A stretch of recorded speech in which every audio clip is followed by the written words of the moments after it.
Bonjour à tous et bienvenue pour ce nouveau débriefing. Aujourd'hui, on va parler de l'Allemagne, on va parler de la crise Covid, on va parler des révélations qui se passent en Allemagne et j'ai le plaisir pour cela de recevoir Silvano Trotta. Bonjour Silvano Bonjour Xavier, bonjour à tous. et merci de nous donner du temps. Alors, je sais que vous passez énormément de votre temps, presque tout votre temps de loisir à regarder l'information parce que c'est votre passion et vous le faites quoi qu'il vous en coûte parce que ça vous a amené à vous faire traiter de tous les noms, mais quelque part vous continuez et ça fait énormément plaisir à tout le monde puisque vous avez un grand nombre de followers, que ce soit sur Twitter, que ce soit sur Telegram, et les gens vous font confiance. Et c'est ça qui est très intéressant, c'est qu'ils font confiance à la marque Silvano Trotta presque plus qu'ils font confiance aux médias mainstream aujourd'hui. En tout cas, bravo Silvano pour informer. Alors aujourd'hui, vous avez énormément regardé ce qui s'est passé sur la crise Corona et notamment en Allemagne parce que vous êtes basé en Alsace. Alors dites-nous un petit peu ce qui se passe. Ah, c'est une bombe. C'est complètement une bombe qui est complètement occultée par les médias français, ce qui veut bien encore une fois dire que les médias français ne font pas leur travail, ils sont des médias aux ordres, parce que en Allemagne, ça ne cesse pas. Donc moi, ça fait plus d'une semaine maintenant que je traite ce sujet. Pour résumer, en Allemagne, pendant la crise Covid, le gouvernement allemand s'est appuyé sur le RKI. Le RKI, c'est l'Institut Robert Koch, nommé ainsi d'après le fameux médecin allemand qui avait découvert le bacille de la tuberculose. Et le RKI est l'établissement allemand central pour l'échelon fédéral, responsable du contrôle de la lutte contre les maladies. Donc, c'est l'établissement de référence, un peu comme si Macron avait décidé pendant la crise Covid de s'appuyer sur, je sais pas moi, l'Institut Louis Pasteur ou l'IHU de Marseille. Non, Macron a préféré prendre un conseil de défense. Mais en France, comme en Allemagne, il s'est passé quelque chose d'étonnant, c'est que tous les échanges entre le gouvernement et le Conseil de défense en France et le RKI en Allemagne ont été mis sous le scellé du secret défense. Pourquoi, comment, personne ne sait, mais c'est ainsi que ça a été fait. Et en Allemagne, il y a un magazine qui existe, qui s'appelle Multipolar, qui ressemble étrangement à François, qui, depuis 4 ans, fait un petit peu les mêmes révélations que François en France, et qui s'est fait laminer, traiter de complotiste, de tous les noms, par l'ensemble des médias allemands. Mais le rédacteur en chef, tout comme un certain Xavier Zalbert pour François, a continué, quoi qu'il en coûte, à faire son travail et cela fait 2 ans qu'il a été au tribunal pour avoir pour obtenir les documents du RKI. Et ces documents sont les PV des réunions qui ont eu lieu entre le 4 janvier 2020, ça a commencé un petit peu plus tôt en Allemagne, autant au 30 avril 2021 sur la situation liée à la pandémie, je mets entre guillemets. Certes, au bout de 2 ans, les tribunaux allemands ont donné raison au rédacteur en chef de Multipola et ils ont demandé au RKI de dévoiler ses comptes rendus. Le Donc RKI, je montre, je mets à l'écran, on va dire, euh, la bombe Corona qu'on peut lire sur votre fil aussi Telegram et j'en ai extrait l'image. Bombe Corona, l'évaluation des risques RKI de modéré à haut a été effectuée sur instruction d'en haut. Donc ça, c'est vraiment quelque chose auquel on pouvait s'attendre. Alors, mais comment fait-on quand on est chez Multipolar pour obtenir ces informations qui sont classées secret défense? Ça peut bah, nous donner des ah, idées en France aussi, hein. oui, ben, ils ont été aux tribunaux, ils ont fait les échelons, tous les échelons pour, on va dire, arriver à l'équivalent chez nous du Conseil d'État qui a donné raison. En France, on a, je pense, pas grand chance d'avoir ça, mais ce qui est intéressant, c'est que vu qu'il y a eu ce succès et que ce succès dévoile d'énormes, on va dire, bombes sur cette gestion du corona, il va y avoir d'autres pays, il y a déjà d'autres pays, faut le dire, Xavier, au monde qui font des commissions d'enquête. Il y en a en Angleterre, il y en a en Australie, il y en a dans beaucoup de pays. Il y en a aux États-Unis. Il n'y en a Oui, pas du tout en Il y France. a Rand Paul qui a annoncé récemment qu'il voulait faire une commission d'enquête, notamment sur l'origine du virus, euh, Tout à fait. pour en savoir un petit peu plus. Et on a vu qu'il y a certains procureurs qui avaient déjà déposé plainte euh, pour en savoir un petit peu plus sur cela, il y a aussi Jay Bhattacharya, Martin Kulldorff, deux professeurs de Stanford et de Harvard qui ont préparé la Great Barrington Declaration, qui justement se sont battus sur ces mesures sanitaires, sur ces masques et qui commencent à être entendus. Donc en l'occurrence, c'est effectivement correct. En France, il y a d'autres médias, il n'y a pas que nous, il y a vous, il y a François, il y a d'autres médias, Toxin, Pouch, André Berkoff, qui se sont battus justement pour avoir ces informations, mais on n'a pas eu le même succès. Alors, quand vous parlez de bombes, moi j'aime bien être un peu précis, quelles sont ces révélations qui sont vraiment si importantes? Alors, le RKI, finalement, a livré 1000 pages des PV à multipolar. Sur ces 1000 pages, il y a à peu près 148 pages qui sont noircies. Ça, c'était pas prévu.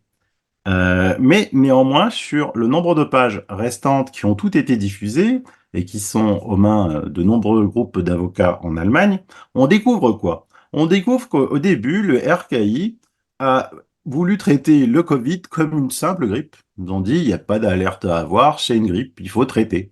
Du reste, petite parenthèse, au début, pour le premier variant Covid qui a eu lieu, l'Allemagne a très bien su gérer cela, il n'y avait vraiment aucun souci, les hôpitaux étaient quasi vides, les médecins traitaient.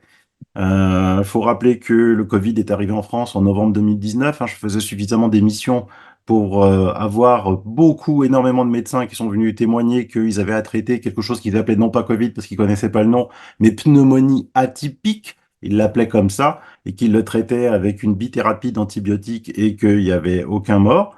Avant aussi, hein, quand on avait une grippe carabinée, le médecin nous donnait des antibiotiques. C'est depuis l'apparition du Covid d'Olivier Véran que on s'est mis au paracétamol et à interdire les antibiotiques par décret. Ça aussi, il faut le rappeler. Donc, le RKI avait dit que il y a rien du tout, il y a aucune alerte à avoir, ça se traite comme une grippe. Et par la suite, dans les PV, on s'aperçoit que l'Allemagne décide, comme d'autres, de vouloir confiner. Et là, on s'aperçoit que le RKI répond, mais le confinement, c'est complètement stupide. Il faut surtout pas confiner, ça ne sert à rien. Rien n'arrête un virus. S'il doit aller partout, et ben, il va partout.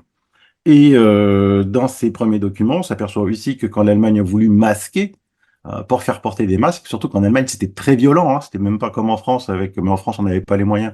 En Allemagne, c'était le port du masque FFP2 obligatoire, hein, FFP2. Et là aussi, on s'aperçoit que dans les rapports du RKI, ils disent que c'est complètement stupide, qu'il n'y a aucune étude qui démontre l'efficacité des masques, que non seulement ils sont inutiles et ils sont dangereux, et ils fournissent tous les éléments de preuve de la dangerosité de ces masques à être portés tout le temps. Et puis tout d'un coup, quelque chose se passe, et là c'est très noirci. Il y a une personne ou un groupe de personnes, on n'arrive pas à définir si c'est un groupe de personnes ou une personne, qui tout d'un coup sont venus dans ces réunions et ont donné des ordres. Et du jour au lendemain, le RKI a changé totalement sa position. Le petit Covid devenait dangereux, les confinements étaient intelligents, les masques étaient très utiles. Alors, évidemment, dans les rapports, on s'aperçoit que les gens sont nommés par des codes, hein, FG36, IBBS, FG32. Il n'y a pas les noms. Il n'y a pas les noms, donc on ne sait pas qui c'est qui a donné cet ordre. Donc là, on est au stade des supputations en Allemagne. Il y a une chose qui est sûre, c'est soit politique, soit militaire. Mais on est sûr et certain que c'est un des deux. Donc, un politique, un groupe de politiques, ou un politique ou un groupe de militaires a donné ordre au RKI de mentir. Ensuite, on continue, ces réunions se sont poursuivies, et il y a eu l'arrivée des fameux vaccins. Et là, il y a toute une série de réunions qui se passent sur les effets indésirables de ces vaccins. Et ça a été complètement tu à la population, aux médias. Et même maintenant, de célèbres virologues en Allemagne qui ont lu ces pages non noircies disent qu'ils sont très surpris que des pages entières sur les vaccinations aient été noircies. Pourquoi? Des pages entières sur les effets indésirables des vaccins ont été noircies. Et donc, en Allemagne, c'est le 19 mars 2024 que le magazine Multipolar a eu Je remets l'information le 19 mars, voilà. ouais, a eu ces pages du RKI, qui a commencé à les diffuser. Moi, immédiatement, c'est le 20 mars au matin que j'ai commencé à en parler.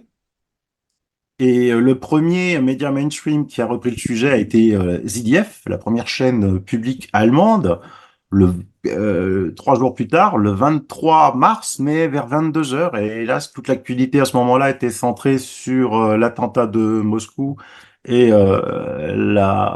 l'apparition de nouveau de Kate Middleton. Et cet article, bizarrement, de ZDF a été très vite retiré de son site, donc on pouvait plus voir les replays, on pouvait plus rien voir. Et c'est Die Welt, qui est l'un des trois plus grands quotidiens en allemand, qui a repris le sujet sans aucun tabou sur leur site et à la télé. Le 25 mars, Bild, le grand Bild, le quotidien qui a la plus forte diffusion en Allemagne, enfin, même en Europe, hein, qui a commencé à reprendre le sujet avec, comme à son habitude, des unes très chocs, hein, et qui a même demandé tout de suite une commission d'enquête au Parlement américain. Donc la première et une de Bild, c'est que le confinement d'il y a 4 ans a été la plus grosse erreur. Là, les Allemands apprennent qu'ils ont été confinés par erreur sur la base du néant scientifique, sur la base de la volonté politique, sur la base de la volonté militaire, un des deux, hein, et que c'était quelque chose qui a ruiné le pays pour rien. Et donc là, évidemment, tous les autres embrayent, quoi. À la queue leu, tous les autres embrayent. L'opposition s'en mêle, évidemment, après la une de Bild, l'opposition s'en mêle. Le 26-3, le ministre de la Santé, Karl Lauterbach, interrogé, mais alors lui, il est tellement stupide, je ne sais même pas ce qu'il fait encore au gouvernement, qui ose dire que tout ça, c'est de l'influence russe. Influence russe. Le 26 mars, il dit ça. Alors que c'est les comptes rendus des échanges entre le gouvernement allemand et le RKI, quoi. Pour vous dire à quel point. Alors, cette une, justement, ça c'est Der Spiegel, ça c'est une erreur de ma part. Ça, c'était une Der Spiegel, c'est une satire. En bas à droite, en fait, il y a marqué satirique. C'est parce que, en fait, le Der Spiegel, c'est un magazine qui met le plus de temps à parler de cette affaire de RKI. Ils avaient titré le 25 mars 2024 à 10h14 des journalistes, en évitant de prononcer le nom multipolar, poursuivent avec succès la publication des protocoles Corona. Et ils disent que le contenu soulève des questions sur les décisions prises par la pandémie. Et depuis, Der Spiegel a fait un petit peu lettre morte. Donc, j'avais publié ça hier soir, mais après, je l'ai enlevé pour le remettre en disant que, en fait, que ceux qui ne font rien, qui ne commettent pas d'erreur, mais mon erreur a été corrigée au bout de 10 minutes, que justement c'est une qui dit l'année zéro du journalisme pour Spiegel, quoi. C'est-à-dire c'est les opposants d'Her Spiegel pour l'inciter à dire bon, arrête maintenant de faire ton opposition. On sait que tu reçois des milliards parce que en Allemagne c'est 8,6 milliards d'euros qui sont donnés aux médias par le gouvernement. On sait que tu reçois des milliards. Il faut maintenant aller faire comme les autres, quoi, hein, c'est-à-dire taper dessus. Le magazine Hoyt dit protocole Covid, nouvelle explosion sur les effets secondaires de la vaccination. Pourquoi on a caché cela? Euh, et tous les autres, fichiers RKI noirci, augmentation de l'apparition des effets secondaires. Donc en gros, en Allemagne, depuis le 20 mars, on ne parle que de cela à la télé, à la radio, dans les journaux, sur les réseaux sociaux, sur partout. On appelle ça les RKI Files sur Internet et pas un mot sur les médias français. Imaginez l'AFP qui va nous chercher des informations comme quoi il y a un bateau de pêche qui a coulé dans le port de Sydney, ne va pas donner l'information que en Allemagne, il y a un énorme scandale sur cette pandémie, parce que maintenant on s'aperçoit de quoi? On s'aperçoit que en fait, on a donné ordre que cela soit comme ça, que cela ne reposait sur rien. Ce qui veut dire que, ah, encore petite cerise sur le gâteau, sur un document des pages, il y a les décisions stratégiques et on voit que ces décisions stratégiques sont dirigées vers la fondation Bill et Melinda Gates. Quel rapport entre le gouvernement allemand et la fondation Bill et Melinda Gates? Donc on s'aperçoit que tout ça, ça a été manipulé. On découvre aussi, par exemple, que le RKI a rejeté en interne l'incidence comme indicateur, hein, ces fameux indicateurs qui ne servaient à rien, mais qui faisaient que on n'avait aucun symptôme, on allait se faire tester pour savoir si on avait le Covid. Ce virus était tellement dangereux qu'il fallait se faire tester pour savoir si on l'avait. Mais là, par contre, c'est les politiciens qui le voulaient.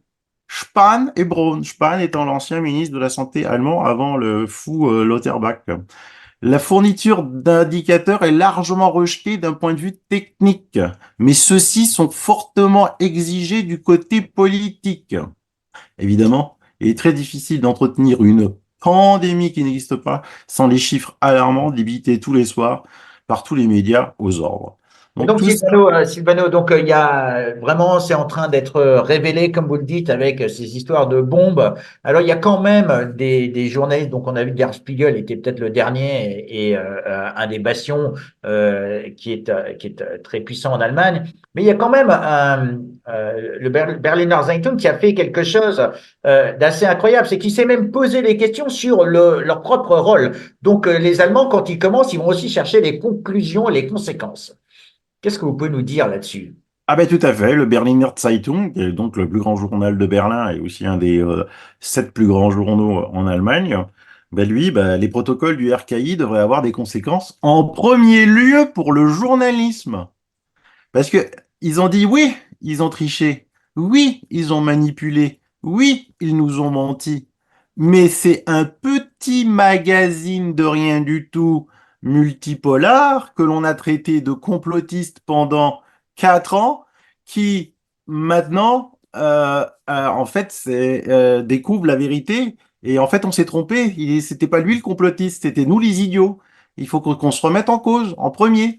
Parce qu'effectivement, ça fait mal, ça fait très mal de se dire que on a traité, bah, on prend l'analogie avec la France, hein, on a traité François de complotiste, de moins que rien, Sylvano Trotta également, pendant 4 ans, et là de devoir dire, en fait, ils avaient raison, quoi. C'était pas une pandémie, c'était une pandémie, c'était orchestré tout ça, c'était voulu, c'était basé sur rien, c'était basé sur le néant, il n'y avait pas de science derrière, bien que ils arrêtaient pas de se protéger justement. Il faut toujours faire attention quand les gens se protègent. Ils se sont pas arrêtés de se protéger derrière le mot science, science. Mais maintenant toutes les études sont là. Il n'y avait pas de science dans le confinement, il n'y avait pas de science dans les masques, il n'y avait pas de science dans les traitements. Il y a surtout pas de science pour le Rivotril dans les maisons de retraite. Donc on s'aperçoit que en Allemagne, eh ben, les complotistes, comme en France, ils avaient raison sur tout. Ils avaient raison sur tout, et je pense que si on avait aussi les protocoles, et pourquoi ils ont mis un secret défense? Qu'est-ce que c'est, secret défense? Moi, je veux bien, demain, si Macron il a envie d'attaquer la Russie, qu'il fasse des réunions secret défense. Faut pas que les Russes aient vent de ce qu'il dit. Mais là, quand ça concerne tous les Français, la santé des Français, le confinement, les masques, pourquoi un secret défense?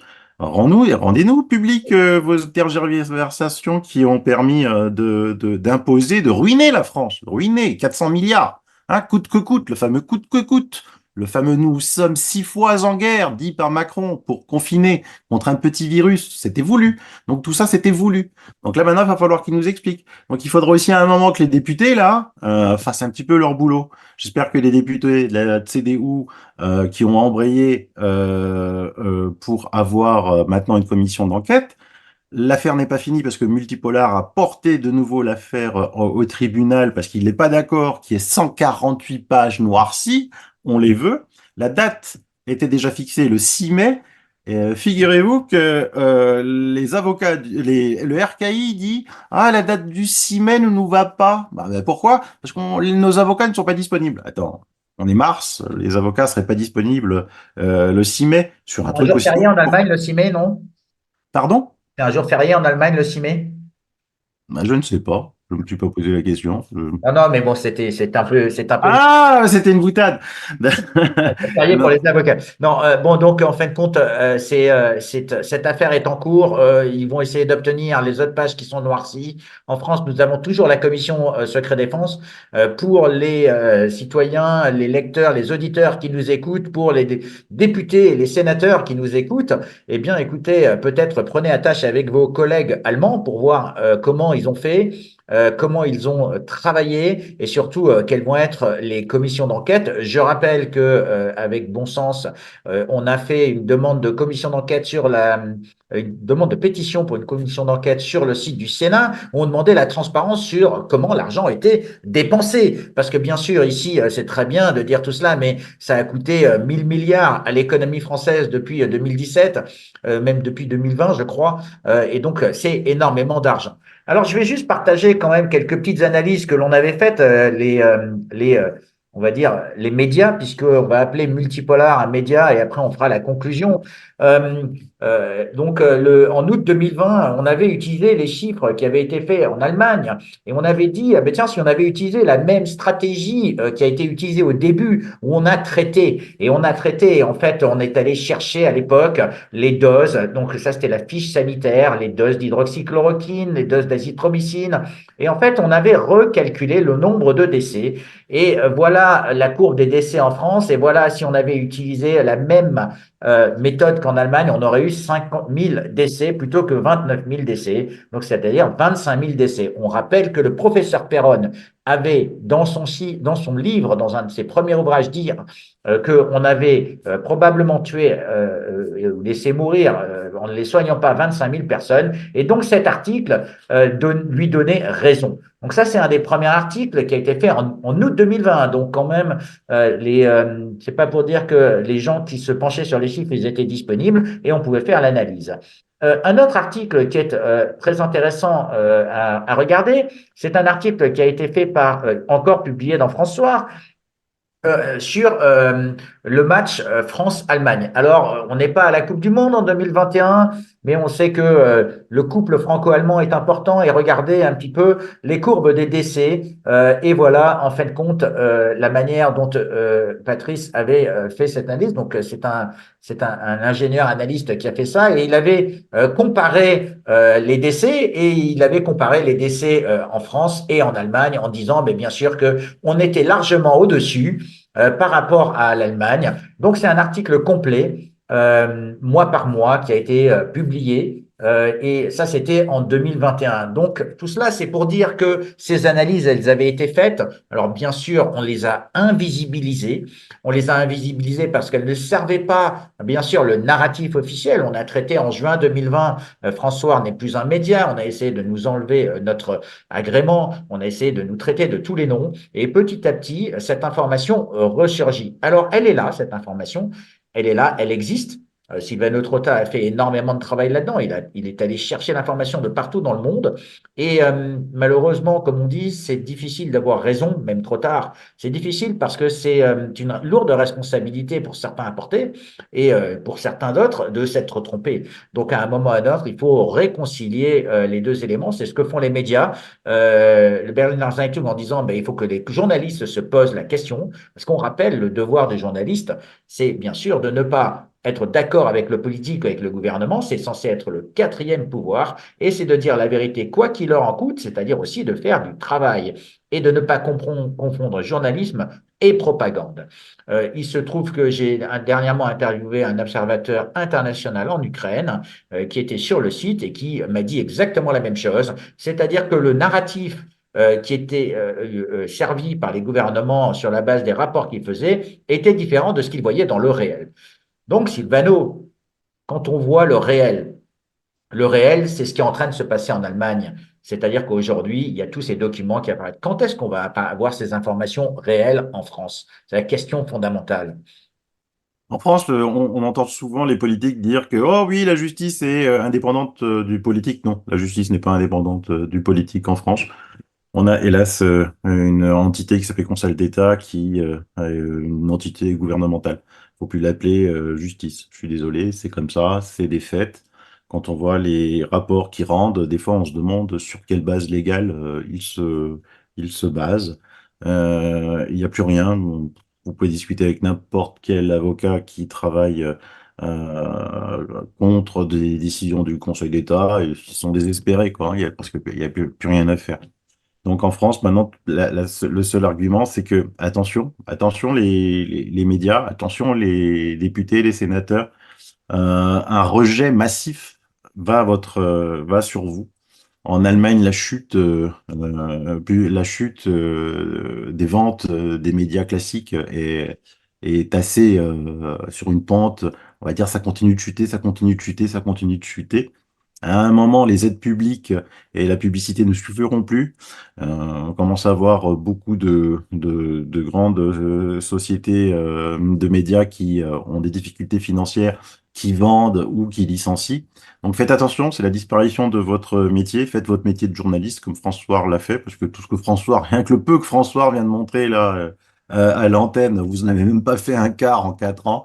Là en Allemagne, la roue est tournée, c'est-à-dire qu'on s'est mis, vous vous êtes moqué, les médias allemands se sont moqués de Multipolar, et là c'est Multipolar qui a eu raison, et c'est les médias allemands. Alors par contre, ils ont une faculté à retourner leur veste, on va dire assez facilement, quoi, hein. Mis à part quelques-uns qui présentent leurs plates excuses, mis à part quelques-uns qui se remettent en cause. Les autres, hop, quoi, le gouvernement a triché, et puis hop, ça tape sur le gouvernement maintenant. Mais ces gens-là n'ont pas de face. Moi, j'arriverais même pas à me regarder. S'imaginez si là maintenant je découvrais que je m'étais trompé depuis 4 ans, je crois que pendant 2 mois, j'arriverais pas à me regarder dans une glace, quoi. Mais eux, c'est sans aucun problème. Et je pense que les députés, les sénateurs, vous avez quelque chose à faire. Maintenant, ça suffit, hein, suffit pas d'être dans l'opposition. Alors, les réactions de certains politiques allemands, comme la vice-présidente du Bundestag, a dit, attention, attention, continuez à vouloir les éléments du RKI pour être une atteinte à la démocratie. Tout est dit, tout est dit. Ils ont peur, ils ont essayé de manipuler, ils ont essayé de tricher, et là ils se rendent compte qu'ils sont pris la main dans le sac. Et ils ont peur pour la démocratie. Non, c'est pas pour la démocratie qu'il faut avoir peur. C'est pour avoir contré la petite dictature, la petite mise en scène que vous nous avez fait tous, hein.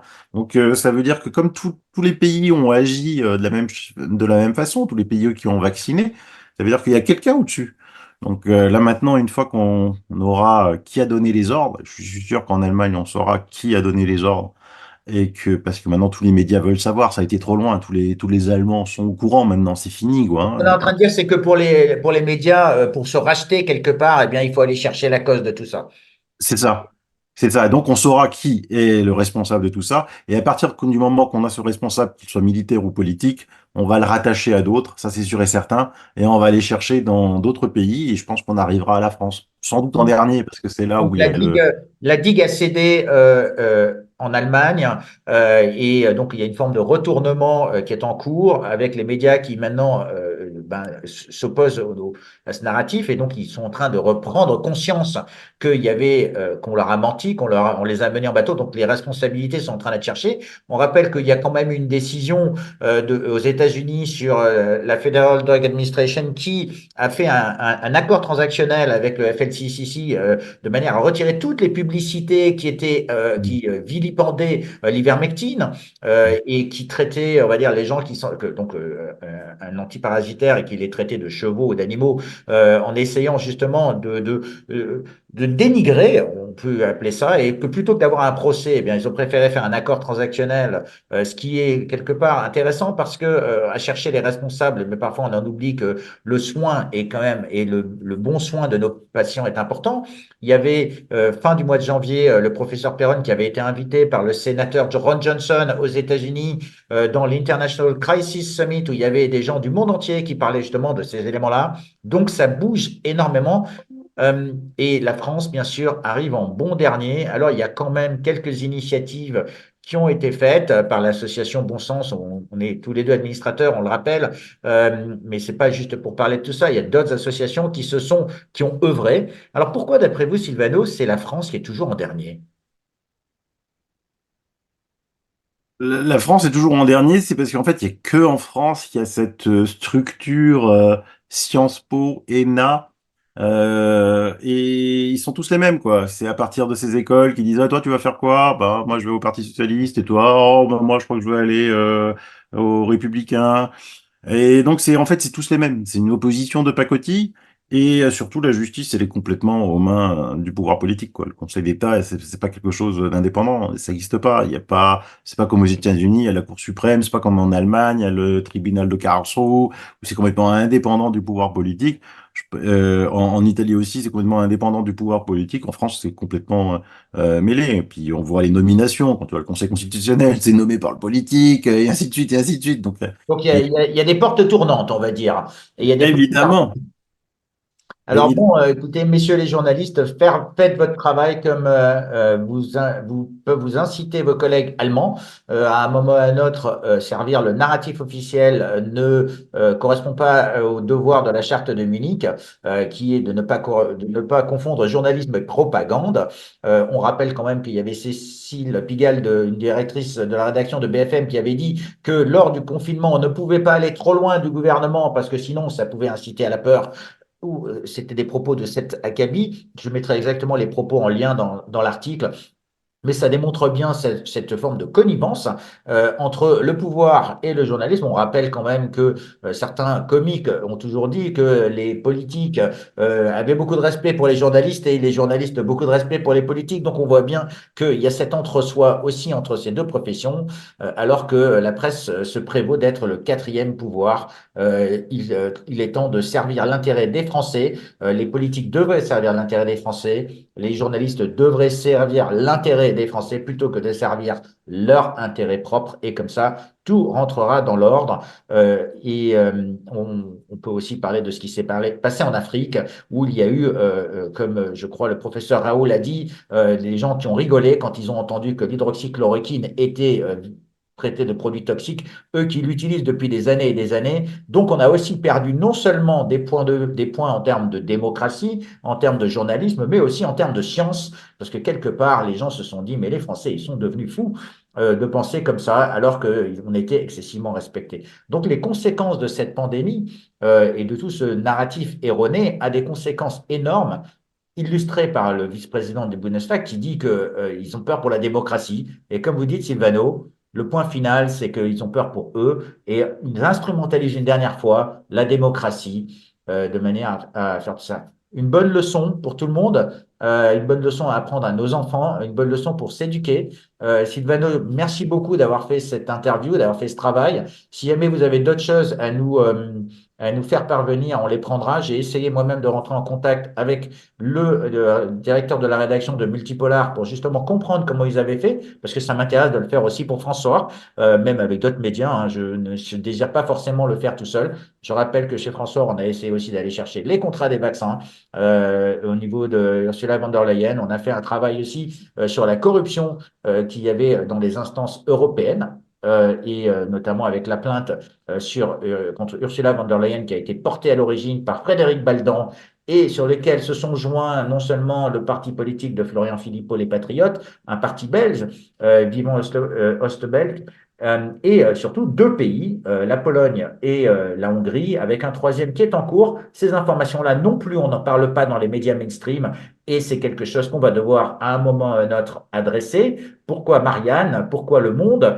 Quand il parle d'Ursula von der Leyen et il parle des élections qui viennent, puisqu'elle a décidé de se représenter, pourquoi ne parle-t-il pas justement de ces informations-là qui viendraient, on va dire, altérer son bilan?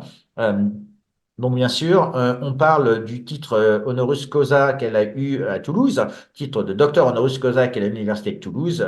Ça, c'est l'AFP qui en parle. Et le même jour, l'AFP ne parle pas de cette plainte qui est portée contre elle et qui est considérée par le juge d'instruction très sérieuse. Voilà, c'était juste pour dire qu'il y a d'autres sujets que le Corona qui entourent toute cette crise et qui marquent notre corruption. Peut-être le mot de la fin, Sylvano?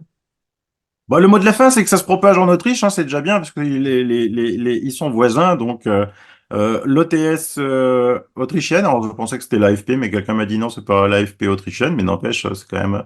Ils ont écrit, en gros, les protocoles du RKI montrent que les mesures liées au coronavirus étaient une mise en scène sans preuve de la part des politiques et de l'armée. Et donc, c'est le mot de la fin, on ira au bout de cette affaire, et quand on y sera au bout et qu'on aura les tenants et les aboutissants, on y verra plus clair et on saura qui tire les ficelles de cette pandémie, comme je l'appelle depuis le début. Les médias qui me tapent dessus depuis 4 ans disent que me disent que j'ai été l'inventeur du mot pandémie. Donc merci, oui, oui, c'est moi. Je confirme. Voilà. Bien, merci beaucoup Sylvano. Donc après le coronavirus, on va avoir le Verity-virus, après le Corona Circus. Espérons que justement on aura le cirque autour de la vérité et que les coupables seront trouvés et que bien sûr on restaurera un certain équilibre. Merci beaucoup à tous de nous suivre sur François. On continuera à vous informer. Je précise que depuis 2020, il doit y avoir pas loin de 2000 articles sur ces éléments-là, des articles scientifiques, des articles qui ont été faits par des citoyens qui donnent de leur temps, justement, qui n'ont pas de conflit d'intérêt, qui n'ont pas de lien d'intérêt et qui ont fait des analyses qui ont été vérifiées par des experts. Et moi, en tant que journaliste, ce que j'ai trouvé de plus intéressant, et ce sera le mot de la fin pour François, c'est que sans les citoyens, sans le travail citoyen, on n'en serait pas là. Et le travail qu'a fait Silvano est un travail citoyen. Il n'a jamais pris de rémunération. Il a été traîné dans la boue. Je considère que ça, c'est injuste. Je ne suis pas d'accord avec tout ce qu'il dit sur tous les sujets, et ça c'est normal, mais l'important c'est qu'on puisse discuter, et donc réapprenons à discuter de tout, et surtout réapprenons à faire attention à ce que l'on nous dit dans les médias mainstream. Eh ben, il ne faut pas forcément le prendre argent comptant, il faut garder cet esprit critique. C'est ce qu'on nous a appris. Et que c'est parfois de la publicité qu'on voit à la télévision plutôt que de voir la vérité. Et donc la réalité doit revenir nous prendre par la main et vraiment nous mener à bon port. Corona Circus, Vérité Circus, on espère que ça va arriver très vite en France aussi. Comme on dit, à un cinéma près de chez vous.